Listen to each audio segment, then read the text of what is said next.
Hello students, today's video we are going to see zeolite catalysis. So what do you mean zeolites? Actually we have studied heterogeneous catalysis reaction, homogeneous catalysis reaction. So the heterogeneous catalysis reaction we cannot study without zeolite catalysis. So what is zeolite catalyst? The catalyst zeolite porous crystalline hydrated aluminum silicates or alumino silicates, only called zeolite. So what do you mean porous? Particularly we can say microporous. So porous means we know that small holes inside the crystal. So they themselves telling which is belongs to crystalline solid. And also what do you mean hydrated? Which absorbed or which present with some water molecule. This is made up of aluminum and silicate. That's why we are telling aluminosilicates. So zeolites are microporous crystalline hydrated aluminosilicates. These zeolites made up of aluminum and silicates. Okay, aluminum and silica, aluminum Al, silicon Si. Listen carefully. The aluminum trivalent, silicon tetravalent. So one is positive means another one becoming negative. Now the valency is not satisfied. Trivalent, tetravalent. So to satisfy the valency, this zeolites compound attain some cations. We have excess of negative charge. Listen, plus 3 minus 4 remaining minus 1. We have excess of negative charge. Anyway, we have to maintain the neutral salt. So due to that, the zeolite along with some cations presents. So due to this excess of negative charge, the zeolite formed along with certain cations. What are the cations? It may be H plus, sodium plus, like cations may balance the extra negative charge in the zeolites. Based on that cations present in the zeolites, we can say their acidic nature and basic nature. Certain zeolites with H plus, zeolites with H plus, we can say solid acids. We know acids, acidic character. Zeolites crystalline solid. So in solid form with acidic character, that's why we are saying zeolites along with H plus cation called as solid acids. This solid acid or acidic zeolites used as a catalyst in many petrochemical industries. So particularly in petrochemical industries we are using to crack heavy hydrocarbon into gasoline, diesel, etc. So cracking of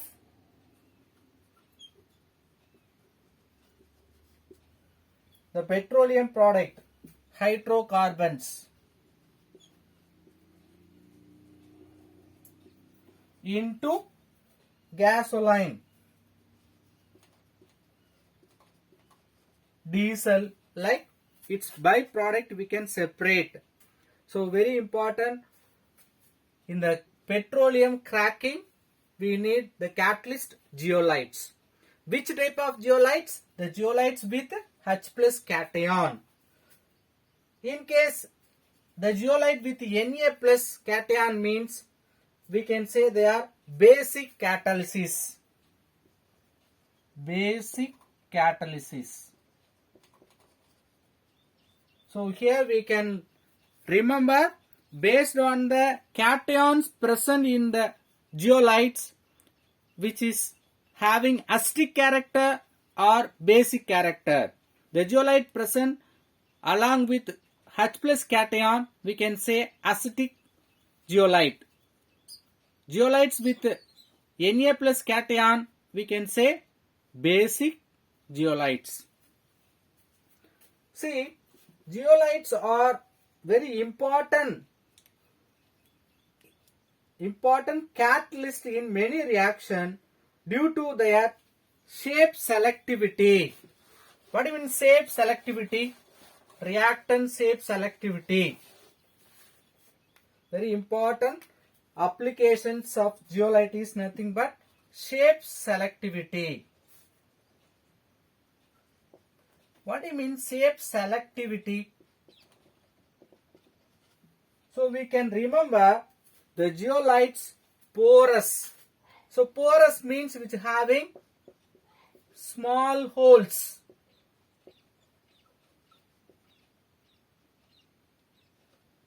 That small holes used to select the reactants or which used to predict the suitable catalyst or suitable reaction rate. That's why the zeolites used in shape selectivity reactions. So shape selectivity is very important applications of zeolite because of that active centers also present inside the zeolite. See, for assumption I am drawing this. You just consider there are small holes. Zeolite with porous. Now, where the active centers present in the zeolites. Active centers means what? There only more reactivity we can obtain. So, these active centers are present inside the porous. So, due to inside the porous active centers are present, the reaction will take place only in the inside the zeolite. So, any reactant if you take, that reactant size should be similar to the size of porous or smaller to the size of porous. Then only that reactant go inside and it can produce the product. So, for particular size reactant want to react means we can use this zeolite. That's why these zeolites are important applications in shape selectivity reactions. Reactant selectivity, that is only we have studied. So suitable reactants we can select by using the zeolites. That means what? We can take several reactants A, B, C, but we need to react only one type of reactant in this reaction. So we can choose zeolite as a catalyst. If you take the catalyst zeolite, what will happen? Even though there are n number of reactants like A, B, C, which reactant size can be diffused into the porous of zeolite, that only undergoing the reaction. Let us consider A reactant size is smaller or similar to the porous size of zeolite. Then from ABC reactant only A will go inside the zeolite and it will form the product. So A reactant will change into product. BC cannot enter inside the zeolite. Why? BC size larger than porous of zeolites. So we can select the reactant for the reaction. So zeolites having the reactant selectivity. This is also called reactant state selectivity. Next we can say transition state selectivity. What do you mean transition state? Transition state. Transition state means nothing but intermediate state. So intermediate state means what? We will take reactant. Reactant first will form intermediate, then intermediate will form the product. So reactant will give intermediate, intermediate will give product. So reactant to product we need. Without this intermediate or activated state, activated complex, this is also called a transition state. Transition state, intermediate state or activated state, all are in between stage of reactant and product. So that intermediate or transition state selectivity also we can do by using this zeolite catalysis. How? The intermediate size we can compare. Particular reactions, the reactant may be smaller size than zeolite, but the intermediate may be the larger size. So the intermediate we need for particular reactant. That kind of selectivity we can do with this zeolite. How? We can take so many intermediate. A giving intermediate. Reactant B also giving another intermediate. C also giving another intermediate.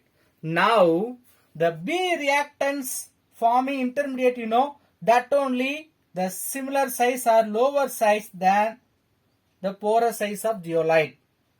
So which intermediate alone can go inside the zeolite? B reactant intermediate. So like this we can choose the transition state or intermediate state for the reaction. So we have taken 3 reactant. First in state selectivity, the reactant size is compared with the size of the porous. In the transition state comparison, the intermediate size is compared with the porous size of the zeolite. Next, third selectivity, that is called product selectivity. What do you mean product selectivity?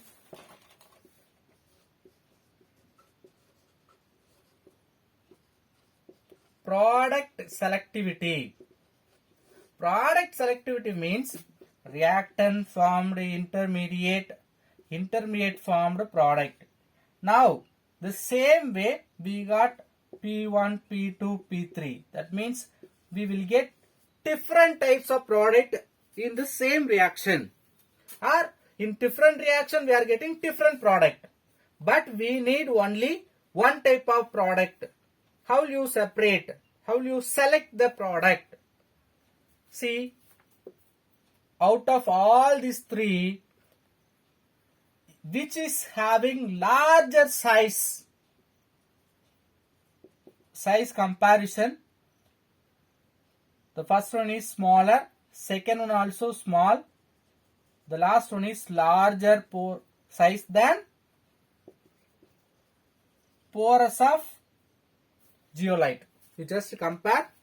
We have zeolite with porous. The porous size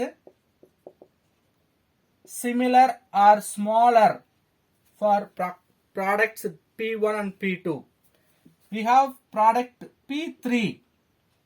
Reactant converted activated complex, that intermediate activated complex formed product also. Now we have different types of products. From that we need to select only one product. How will you select the product? How will you separate the product? We can take the catalyst zeolite, which is forming larger size than porous of zeolite, that will be diffused out from the zeolite. So if you see the size of the product P1, P2, which is smaller than the size of porous, so it can be written inside the zeolite. But the P3 product larger than the size of porous, so it will be send out due to the diffusion. We can take it out. So we will get only P3 product outside. So from P1, P2 we have separated P3.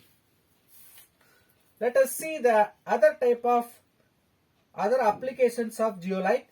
Phase transfer catalysis.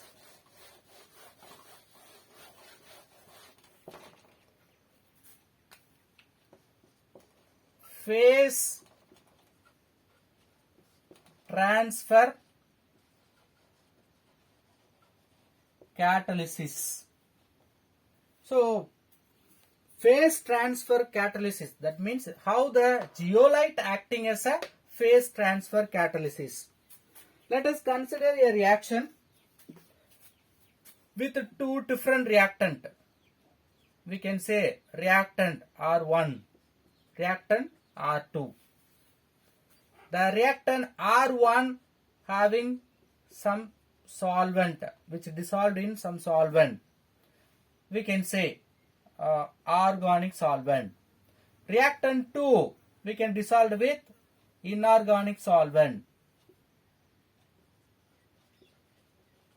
So the two reactant present in different solvent or different medium. For understanding I will say different medium. Due to this different medium or solvent, easily they will not react each other. In case these solvents are immiscible, means definitely they will not react each other. Maybe miscible means we may get some product, but the R1, R2 want to give the product. By combining R1, R2, we need to form product. They are existing different solvent. Due to that, they cannot easily form the product. Even though it is immiscible means definitely it will form the product. So what we can do? Anyway, we have to mix them. How will you mix? For example, you take a container. Okay. For understanding purpose, I am saying oil. This one is water. Two different solvent I have taken. What will happen? They will exist in different layer. If you keep it in a container, due to different solvent, the reactant 1 and reactant 2 will be forming two different layers. In between we can see the base boundary. So the reactant R1 cannot move to the R2 due to this phase boundary, or R2 cannot enter into the R1. Now what shall we do? We can do another idea. What idea we can do? We can take third solvent. Solvent 3. This solvent 1, solvent 2, solvent 3. What is the nature of solvent 3? The solvent 3 may be mixed or miscible with solvent 1 as well as solvent 2. The third solvent, if you take, we can able to mix the two different solvent. Now the reactants will be meet each other, then it will form the product. But we have a problem. The third solvent will not give effective product. At the same time, the third solvent may be the expensive. What happens now? The third solvent becoming expensive. So we need other choice to do this process. What we have to do? Phase transfer. That means a reactant R1 should be mixed with R2, but they cannot mix themselves due to different medium or solvent. Now we can use phase transfer catalyst. What we can use? Phase transfer catalyst. What even phase transfer catalyst? Which is example for phase transfer catalyst? Yes, zeolite is the one of example for phase transfer catalyst. So what happens, how it is transferring reactants from one medium to other medium? See, this catalyst having the facility to transport the reactant from one solvent to other solvent. So they will form the product. How they are doing, we can see by taking the example. So what is the conclusion? Instead of taking third solvent, we can use the phase transfer catalyst zeolite. If you use the zeolite here, even though they are in the different solvent, they will react each other. We can get the product. Let us see the example. How the zeolite acting as a phase transfer catalyst. We can consider the reaction. Actually, chlorooctane. They are having 8 carbons, which treated with sodium cyanide. Our expected product, cyanooctane with NaCl. Simple. The Cl should be exchanged. If it is happen, we will get our expecting product. Let us say the name of RCl, that is nothing but chlorooctane. This one is cyanooctane. Octane means which having 8 carbon. Now look at this equation carefully. This RCl exists in what medium? Organic solvent or organic phase. Organic medium. But sodium cyanide we have taken aqueous medium.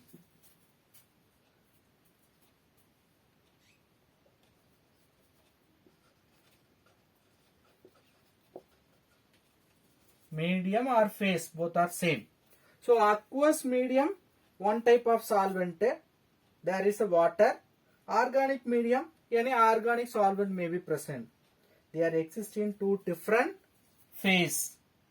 Here also look at that product which is organic phase. This is aqueous phase or inorganic phase. So two different phase, two different reactants are present. They have to react each other. We have to give two different product with two different medium. How it is possible? It will not take place easily due to different medium. In case if you mix, what happens? Even after several days, we cannot get even small product cyanooctane. Then what will be the solution? In this equation, the third solvent, zeolite catalysis, we can use. What we are using here, which is not a zeolite catalyst, we are using the third phase transfer catalyst. Actually, I told phase transfer catalyst we can use as a zeolite, not like that. Zeolites not acting as a phase transfer catalyst. Phase transfer catalyst used to mix the two reactant with different medium. That's all. So phase transfer catalyst we are taking, that is nothing but tetra alkyl ammonium chloride.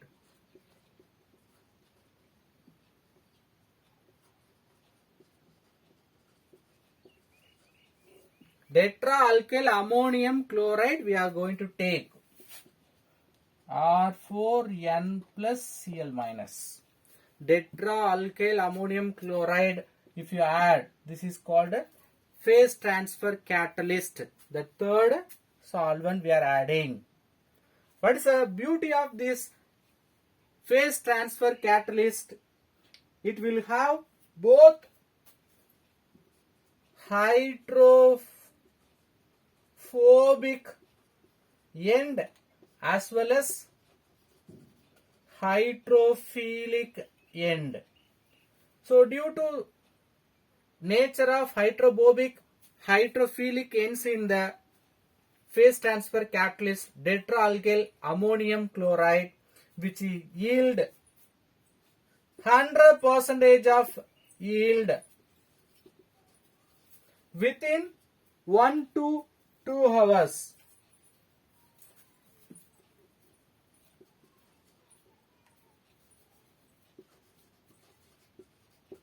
Within 1 or 2 hours, we will get the 100% yield. So this is very, very important.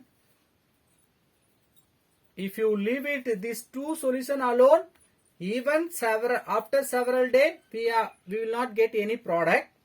But the third phase transfer catalyst, tetraalkyl ammonium chloride, if you add, due to presence of two hydrophobic and as well as hydrophilic ends in this catalyst, which yield 7% product with 1 or 2 hours time duration. So this is the way the phase transfer catalyst is working. Let us see the reactions.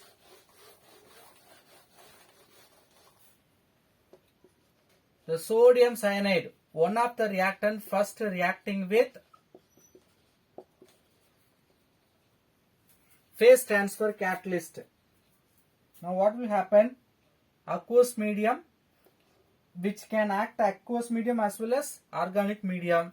So the exchanging of Cl will take place. R4N plus Cn is forming with the Cl minus. Now that catalyst with cyanide is treated with another reactant RCl. Now it is in organic medium. We can exchange Cl with Cn because it can act as a organic medium also. So RCn will form. Again that R4N plus will gain the Cl minus. Then it will regenerate in the end of the reaction. So this is the way phase transfer catalyst working in between the two different solvent, and also which transfers easily from one solvent to another solvent, and also which speed up the reaction within a short time. Let us see the next type of catalysis, nanocatalysis. Metal oxides usually called nanocatalyst.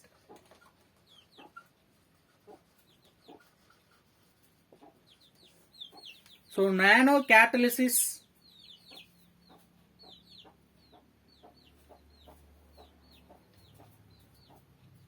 which having metallic nanoparticles, example metal and metal oxides, generally called nanocatalysis, which are used in many chemical transformations. What is the advantage of this nanocatalysis? Which can work with homogeneous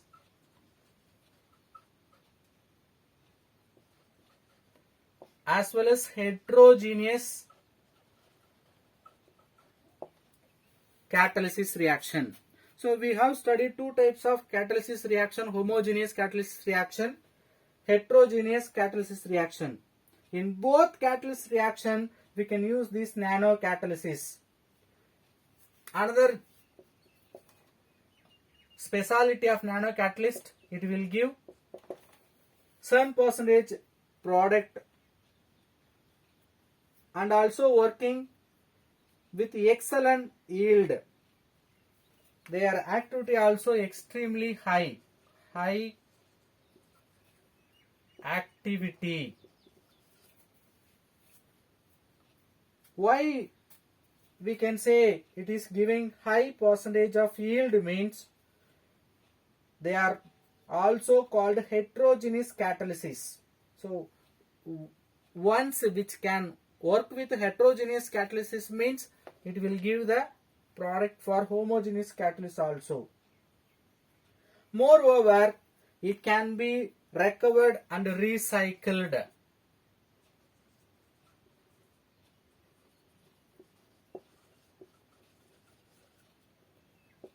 So after the reaction, again we can get it back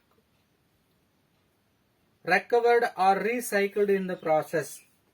So these are the features of nano catalysis.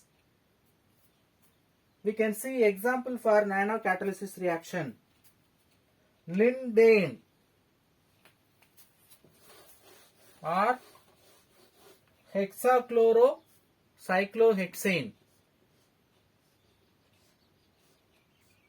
Cyclohexane, all 6 positions we have each one chlorine. So what is the name of this reactant? Lindane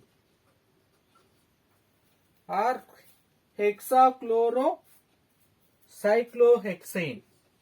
The catalysts iron and palladium. The oxidation states of that iron and palladium is 0.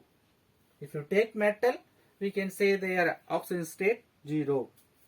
In the presence of water, which brings the product cyclohexane. With the liberation of hydrochloric acids. So the next topic, nothing but colloids.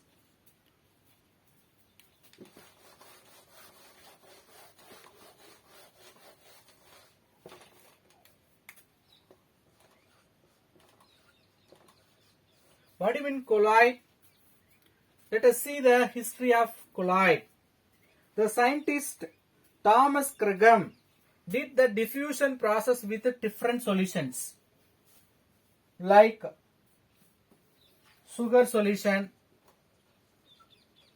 urea, like different solution with membrane.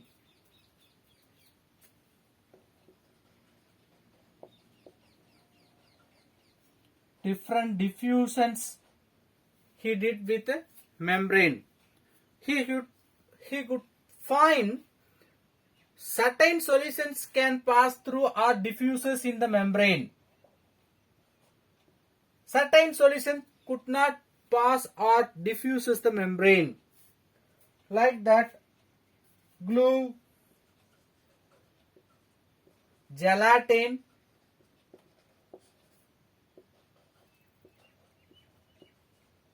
which cannot diffuse through the membrane, but sugar solution, urea solution, sodium chloride, they are passing through the membrane.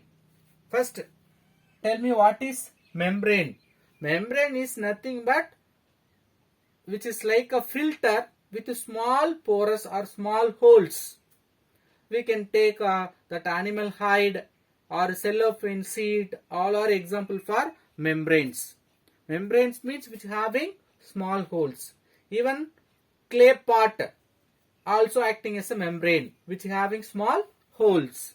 So membrane, through the membrane, certain salt solutions can diffuse, certain solutions cannot diffuse. So based on their diffusion, Thomas Cregum named which are the solutions can pass through the membrane. They are called crystalline solids. Which cannot pass through the membrane, they are called colloids. This is the way we will get the history of colloid. The name of the colloid we got. What is the Greek expansion for colloid? Cola means gum. Adoils means like. So gum-like material. That is the meaning for this colloid. See, later only they realized, the scientists realized, even from other material to colloid, other size substance to colloid we can prepare. So we have to see the size of the colloid particle, which is nothing but 1 to 200 nanometer. So the particle size from 1 nanometer to 200 nanometer means that solutions are called colloidal solutions. Then tell me, what is the definition for colloids? Colloids means definitely it having two components. What are the two components?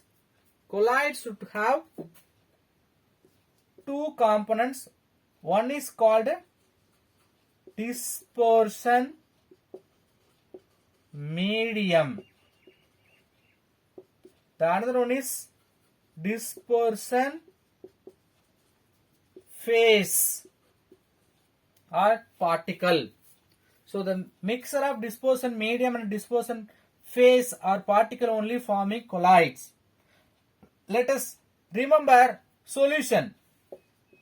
If you take solution means which is made up of solvent and solute. Solvent always will take excess quantity, solute will take small quantity. The same way disposed medium will take excess, disposed phase small quantity. So from that we can understand the disposed medium only taken as excess. So in colloids the excess amount only consider disposed medium which is present excess, that is only considered disposed medium, which is present small quantity less amount, they are called disposed phase. Let us see the classification of colloids in next video. Thank you.